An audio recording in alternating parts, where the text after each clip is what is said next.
This is Living Well Women, holistic living for sisters over 40. Happiness is holistic, it's multifaceted, it's physical, it's internal, it's my diet and my emotional state. It's all tied in together. Michelle Obama. This is a show for sisters, about sisters, by me and my sisters, Dr. Javon James, Keisha Dixon, and C. Renee Washington. I am Linus Woods Mullins, and we are Women Living Well. Well, it's 8 o'clock, top of the hour. I'm Dr. Javon James, and I'd like to welcome you this evening to Living Well Woman. We have normally 4 hosts. If you're wondering where the 4th one is, she is coming, but we're going to go ahead and get started. And we'll then begin with introductions. And C. Renee Washington, we'll start with you.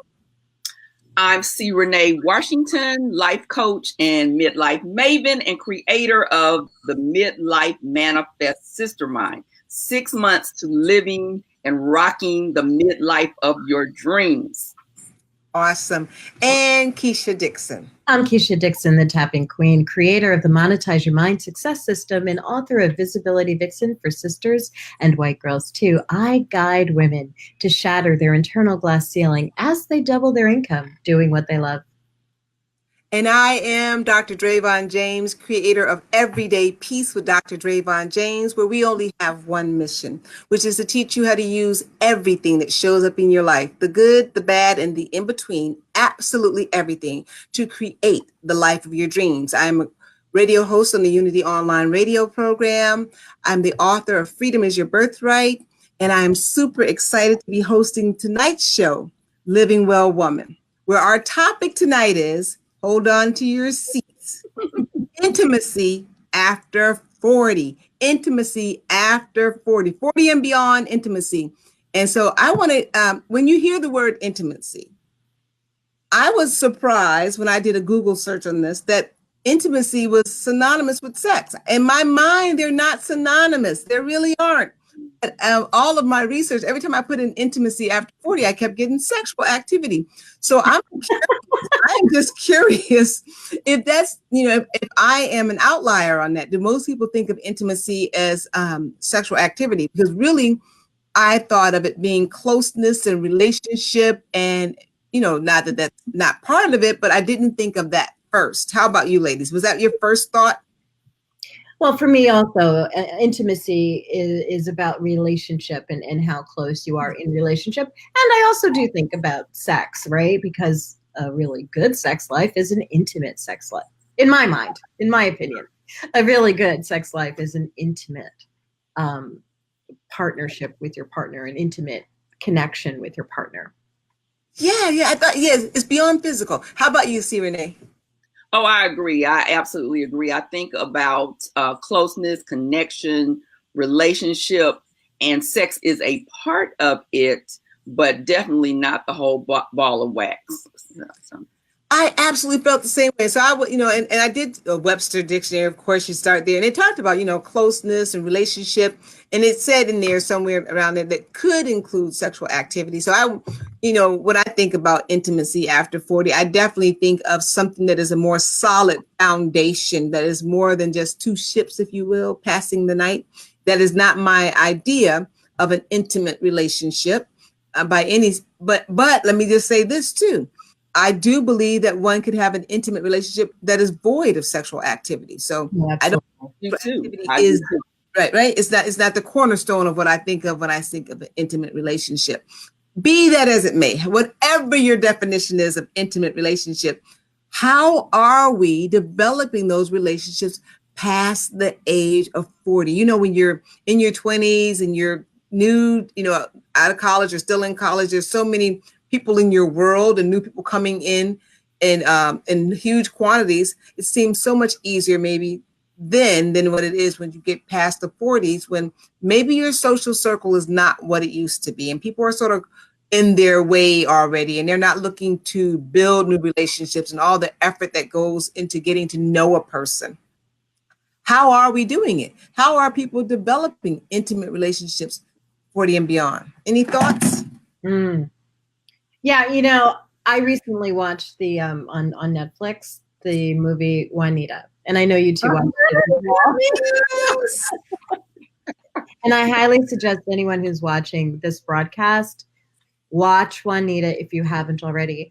But I think as a woman of color, this show, Juanita, it probably doesn't go as much in depth as the book does. I haven't read the book, but I was enamored by the show because it really was like this walk of intimacy, right? For this woman who is over 50, a mother, downtrodden, feelings of sadness, right? Going through what I suspect to be the 3 phases of life, the maiden, the mother, and then the crone or the sage.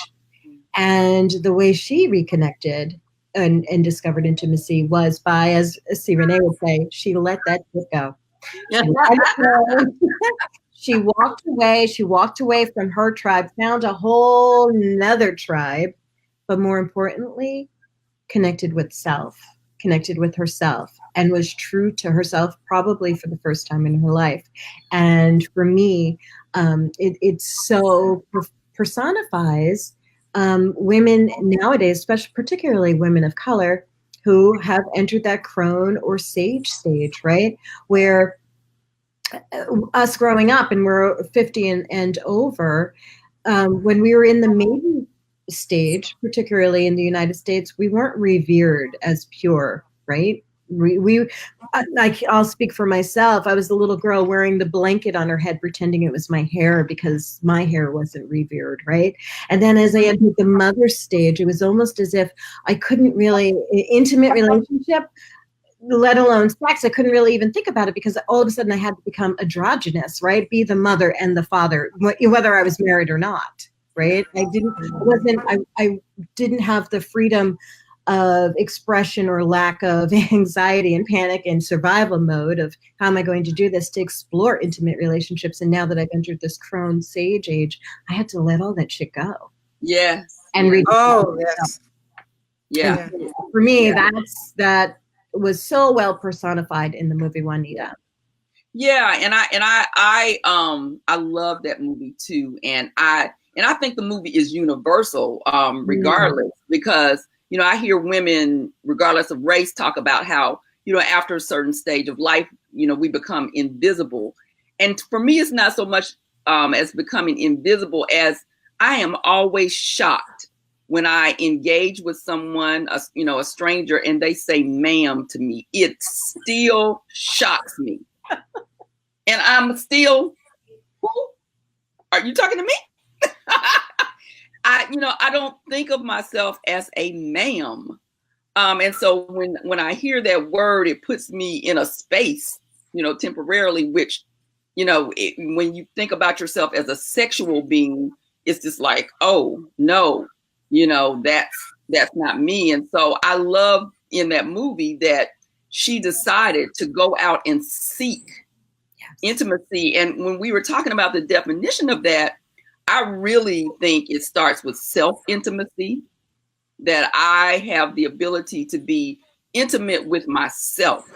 And, that connects on how I communicate about myself, with myself, to myself. And that can even go into, at me as a sexual being, that, I can have a good tell. So, that's something we don't talk about and we think that after a certain age, you shouldn't talk about that. It's funny how, when you're young, when you're little, you shouldn't talk about sex. And then when you're old, you shouldn't talk about that. Yeah. It cycles back around. But yeah, so I absolutely believe and that there are many ways along the continuum to be intimate, even when you think about having, sexual relationship with another person, and we have a box for that too. There are all kinds of ways, to be intimate with someone, a simple touch, rubbing the feet, rubbing your back. There's just different ways to connect. I think media skews that for us. You don't have to be hanging off a chandelier to be intimate with someone. So You're so right. Yeah, yeah. I'm agreeing with both of you all. And I just want to say one thing from the Juanita thing. And I'll tell you this, my definition of intimate is probably space and proximity, right?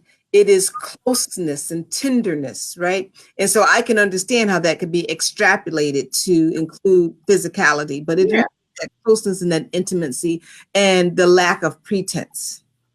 Yes. So when you talk about being intimate with yourself, I think that's where we do have to begin, is that having that close, gentle relationship with yourself and pulling off the pretense or removing the mask that allows you to have those tender moments of thought and acceptance of yourself, because really that's what I'll say and I know other people want from their relationships. You really would love to have this tender, soft, safe space to just be.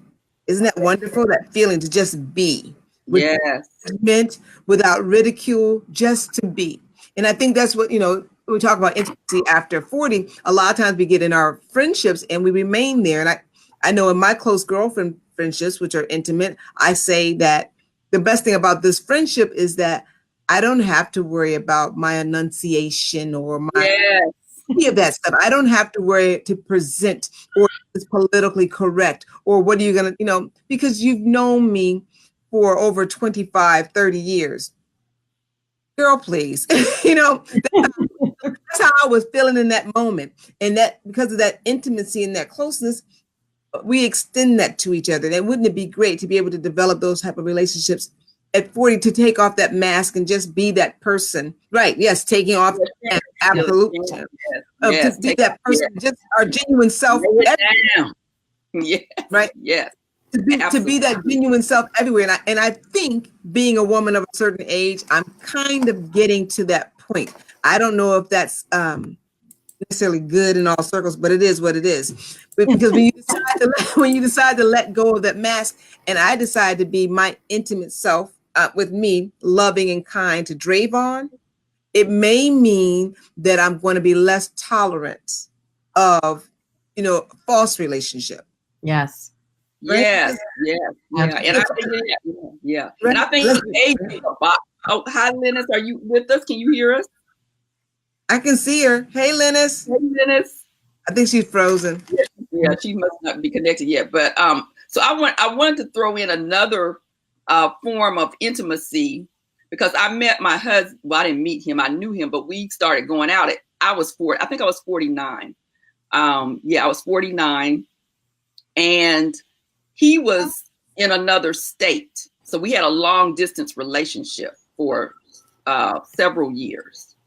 And we had to be really creative in staying connected. And so let me just tell you, you can be intimate, through phone conversation, through text conversation, email, so there are so many ways to connect and stay connected and be connected that runs the gamut and definitely, absolutely connects to intimacy. So, whenever I hear people, complain about texting being and devices separating us, I'm like, not necessarily.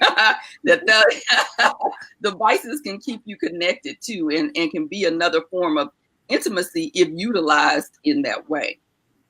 Right. Lennis, hi.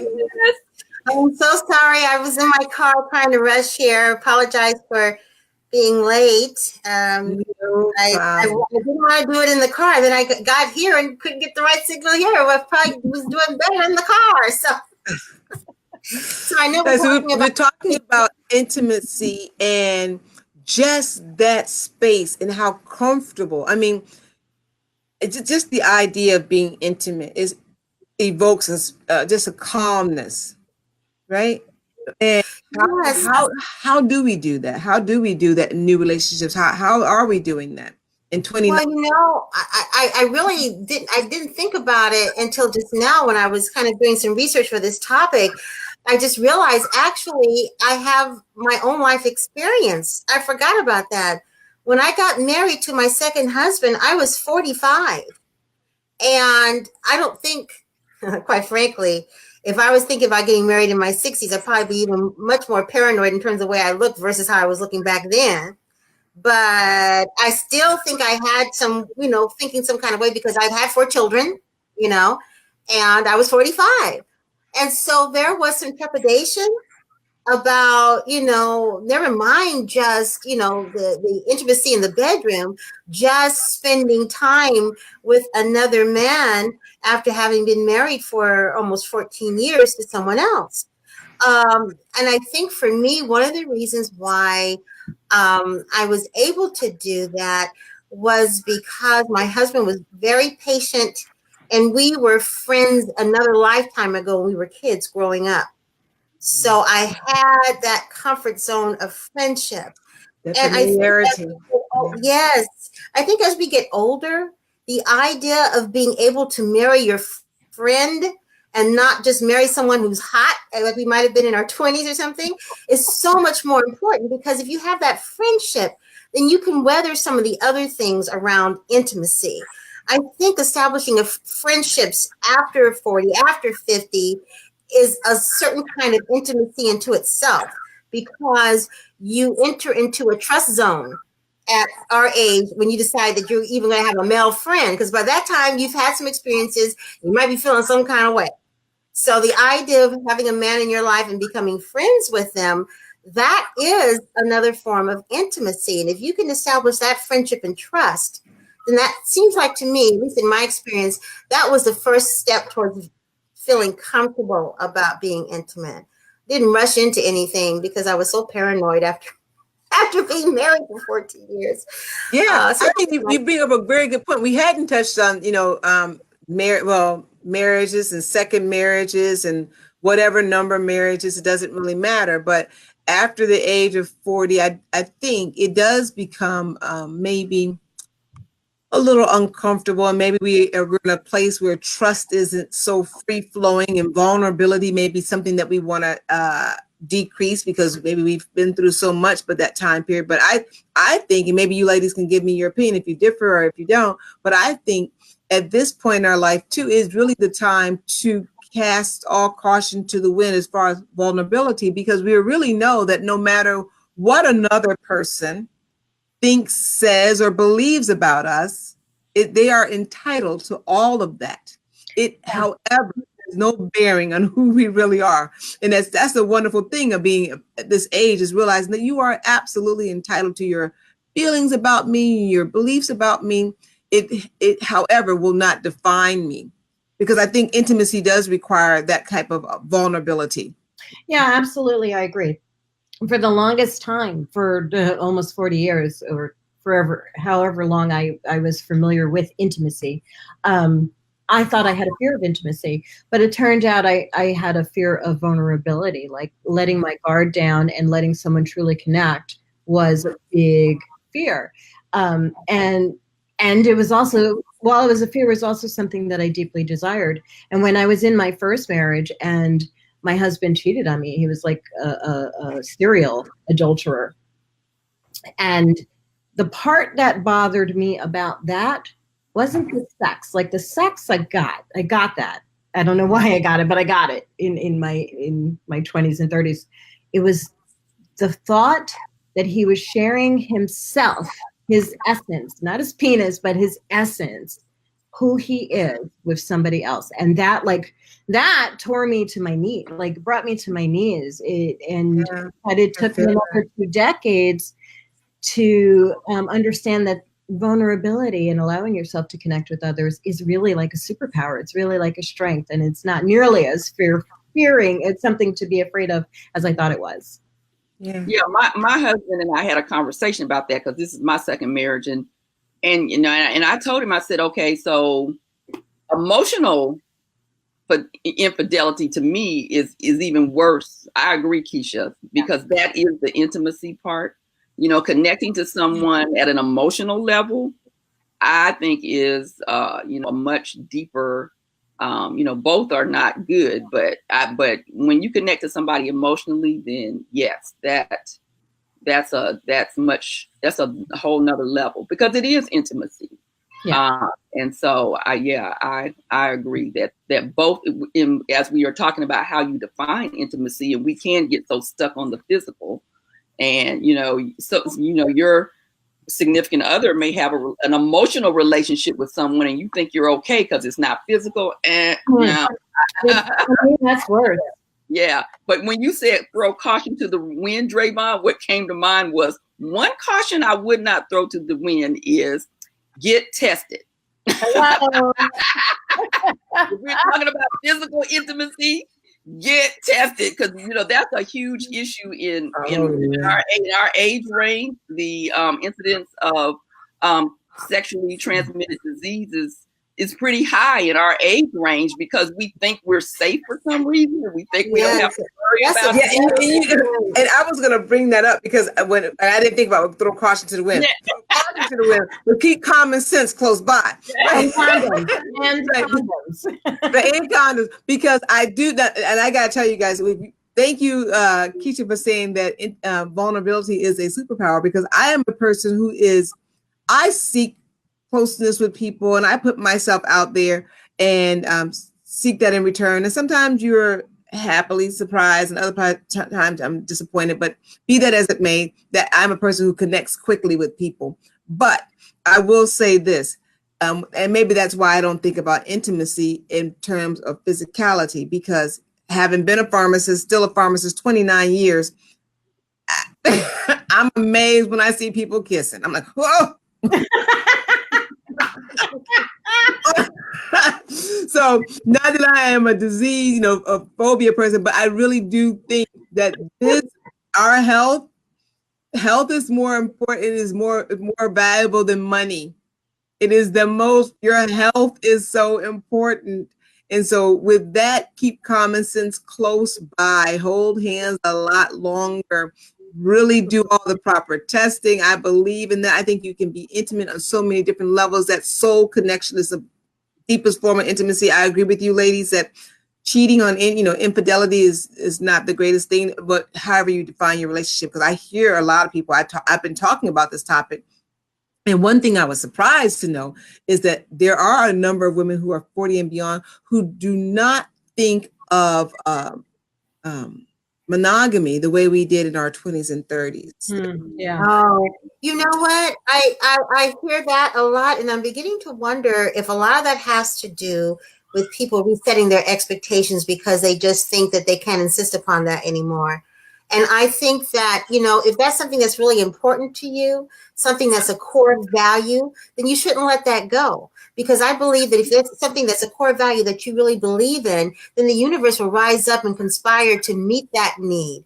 Compromising it usually leads us into something that's not that fulfilling anyway, because deep down inside, that's not where you're at. Now, if that's where you're at, then that's where you're at. And like what Drayvon was saying, that could be kind of dangerous. Be careful about all that. Yeah, when I had those conversations. There's a lot of testing going on there. But the other part is that if that you require monogamy in order to feel good about the intimacy, you need to hold on to that. I have daughters who are in their 30s, and none of them are married. A couple of them have significant others, but they all have been feeling that marriageological clock, and wondering, if they should compromise and go for something else. But they always go back to this other piece that's really important to them. And that is the friendship and intimacy and trust they've established with the persons that they're with. And so far, they're just going to work on their relationships and, wait for that time to come. I used to always tell my kids, the grass is always greener on the other side. You get over there to the other side and it's green crabgrass. It's not all that great. Right. And my mother used to say, everybody's grass looks the same if they water it. Right? Yeah, right. You got to tend to it, what's going on in your life. But I got to tell you guys this. I was surprised when having this conversation that it was women who were saying that, yes, that they had been married. I've been married. I was married for 30 years. I'm no longer interested in that. I'm not interested in having a serious one relationship with one man. I'm like, wow. Yeah, that's what I was going to say as well. You know, That's a big switch. Well, yeah, I think the assumption is it's always men that are looking for for polyamorous relationships, and I don't think that's the case anymore. Not yeah. One other area that we haven't really touched on is if you're not feeling this intimacy thing, right? You know, and there can be many reasons for that. There can be biological reasons. You may need to, you know, get a health check. You know, if desire is low for you from a physical intimacy perspective, you know, there are things that you can do. You can, you know, go to a traditional doctor, holistic doctor.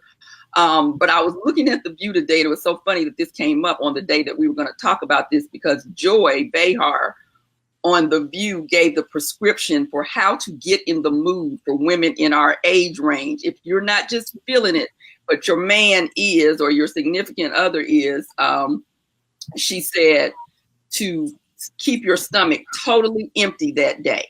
Don't eat anything, drink a martini in the afternoon. And she said, you drink a martini in the afternoon, and then you go to a hotel, someplace different. She said the no food is because that when you drink that martini, you get the boost that goes right to your head and other places in your body. So that's why you keep your stomach empty. Wow, now that is interesting, because I used to hear, just from a wellness standpoint, that alcohol actually is a depressant and doesn't necessarily do that, but maybe it helps to lower the inhibitions too. I think so. Yeah, you don't get drunk, but you know, because that's why she says you don't. So you can get the hit immediately. You can get, so that it doesn't get absorbed in food in your body. It just goes straight to your, you know. Yeah. And go straight to the hotel. Yeah. Wow. That's one prescription. I mean, if we're shifting from intimacy to sex, you really want to get it on. Get you some cannabis. Well, these days it's not hard to get.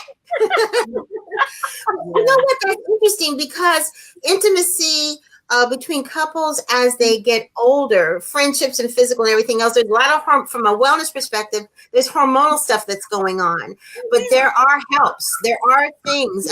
Men, although they don't necessarily want to admit it, in their 60s, their testosterone goes down, and they may not have a problem they may not have erectile dysfunction, but they may have a problem with having a sense of wanting to be intimate. Yeah. In other words, they have a problem getting horny. You know? Yeah. And when that happens, especially for a man and they're in their 60s, you almost always know it's a lack of testosterone, and there are things that you can do. You definitely want to take a visit to the doctor, and you can get that fixed, and it's not a problem. But the other thing is, I was talking to a friend of mine. She and her husband are in their 80s. Okay. And they've worked through the low testosterone issues and all that. They're on the other side of that. But now they are older and can't be together in the same way. So they've come up with other ways to be able to be intimate. Yes. And so sometimes I think we have this idea of how things are supposed to be in that little box. And if it doesn't fit in that little box, we're like, oh, well. But no, there's a lot of things that you can do to preserve the intimacy with your significant other. A lot of things you can do as you grow old together, whether you're married or not, just growing old together. There are ways that you can still have an intimate relationship. Which is the definition of intimacy too, is to incorporate transition. And, and that communication is the intimacy, that we find creative ways to still connect. I absolutely agree. Oh, I think we're coming up on the end of our hour. We have 2 minutes. 2 minutes till to the end of our show, and I want to thank you all for being here. This has been a wonderful, wonderful topic, and I do want to say this, we kind of alluded to it, but in all that you do, intimacy included, fun. Find the happy in it. All that you do, and then C. Renee brought up a very good point. If there is anything that has you having low drives in any area of your life, if you're just having a lack of luster in life, there are things that you can do. I know that Linus talks a lot, I think, about avocados and things of that nature. So we can look into different types of remedies, and maybe we should do a show on that. One of my favorite hobbies is natural remedies. So I have Oh yeah, love natural there's remedies. so many. Funny that you mentioned avocado because I had it on my face today, and I had an appointment and forgot all about the fact that I had it on my face, and went to the store with it on and everything else. Nobody said nothing. I had the little green dots on.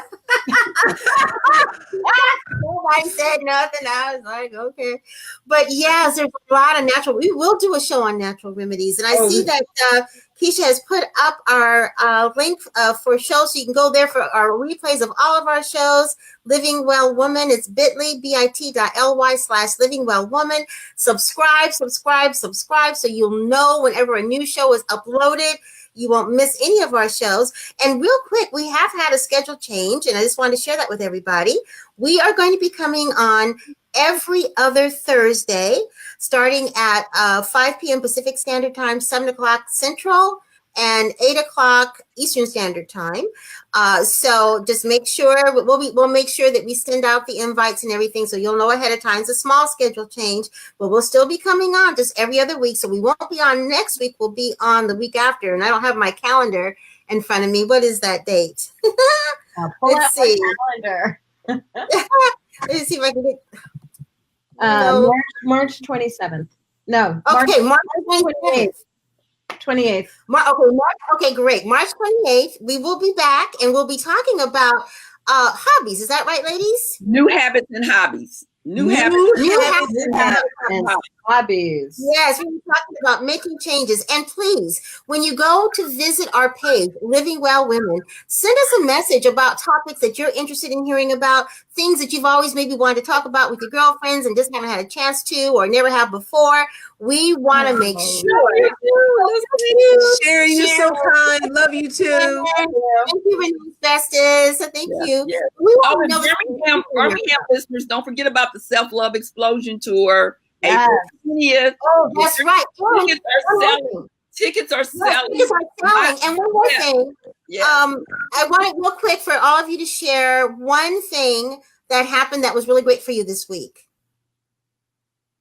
I'll go first. I booked the location for my meetup group and I scheduled it. Cool. Ooh, awesome.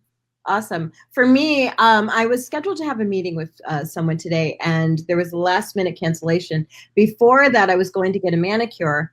When she canceled, I was about to turn around and go home. And then I said, not only am I now going to get a manicure, I'm going to get the full spa treatment. Yay! I did some Yes. And my trip to Portugal was booked yesterday. And I'm so excited about that because this will be my first solo international trip.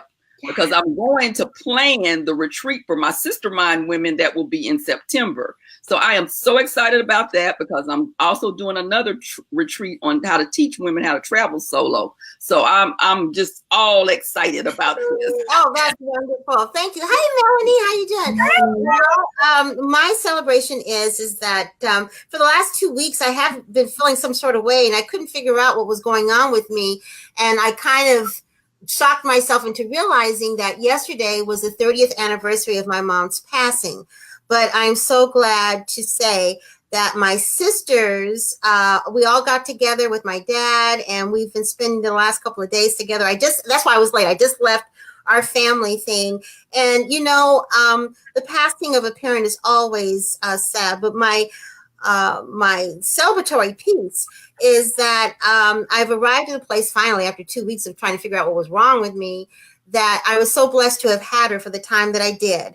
And so blessed to have my sisters with me while we, you know, shared that moment. So something that was really unpleasant for me turned out to be a great experience. And I almost feel like I'm back to myself again. And so I'm celebrating that because I missed myself. Yeah. Good for you. Good for you. Well, ladies, this concludes another show of Living Well Woman. We're so wonderfully delighted that you were here with us today. And we hope that we shared some information with you that made you laugh, smile, and learn. And until our next show, enjoy yourself and be kind to you. Bye. Bye. Bye-bye, everybody. Thank you. God bless. See you on. Thank you for tuning in to Living Well Women. Join us next time when we will discuss other topics of holistic living. Nothing is off limits when it comes to sisters supporting sisters. Please subscribe to our YouTube page by clicking the link below so you can stay updated on all the details when it comes to being a holistic living well sister.